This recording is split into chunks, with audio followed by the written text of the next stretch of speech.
praise of his glory. They had no concern for the glory of God. They only had concern for vengeance. And what they did was inexcusable. But Jacob here shows cowardice. Here, Jacob finally speaks. We don't know how long this took, but this had to take place over several days. And Jacob didn't speak when his daughter was violated. Jacob didn't speak when his sons entered this false treaty.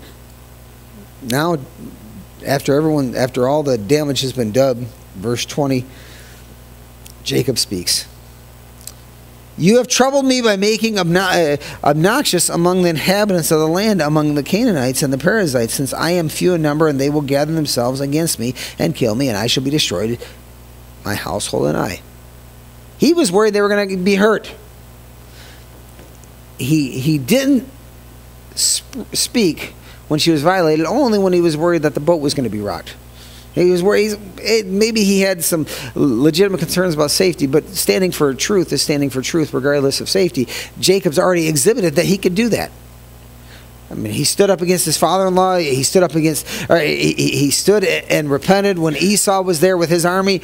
And now, here he is, and what do we see? We see Jacob as who he is. He's a human. He struggles with sin like everybody else, and here he did in a horrible way. But he wasn't concerned about justice. He was only a coward. But then finally, the brothers have a question in verse 31. Notice what they said. But they said, should we treat our sister like a harlot? Our sister's more valuable than what you've allowed. What's happened, Dad? We have to take care of this. Jacob's lack of leadership led to the sentence of his sons. And fathers, this should be a good warning for us. We have to take leadership, spiritual leadership in our home. If not, that leadership will be filled by somebody. And when that leadership is filled by somebody, and if it's filled incorrectly, look at the mess that's going to happen.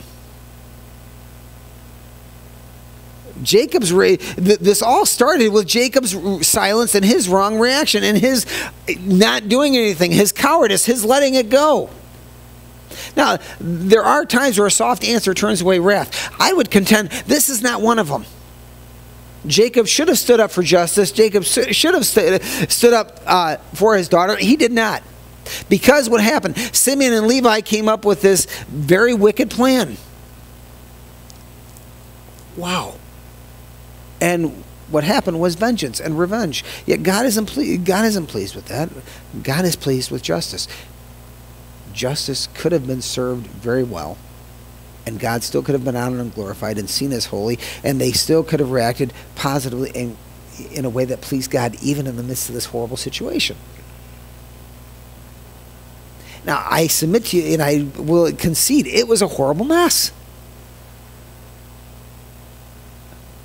And something that's almost unfathomable, but yet in our culture, this happens today. By God's grace, we'll never face it. But we have to always be ready to find a way to insulate ourselves so that we can please and honor God in these horrible situations. The only way we're going to think biblically is if we're in the Scriptures. The only way we're going to learn the biblical answers to life's problems is that we're in it and following the principles. And we can't do that unless you've trusted Christ as your Lord and Savior. God is a God of grace, and God is a God of love. And if you haven't turned and trusted Him, today's the day to do so. Because He will not take away your problems, but He will give you the answers to them. He will help you even through those horrible, dark times. But we try to build redemptive relationships, and while we do that, we still put hedges of protection. And this is Jacob didn't show any protection for his children in this passage whatsoever. But as we're entering in these relationships, we have to keep ourselves accountable to the Lord and to others. I didn't really focus on that very much. What do I mean as we're closing?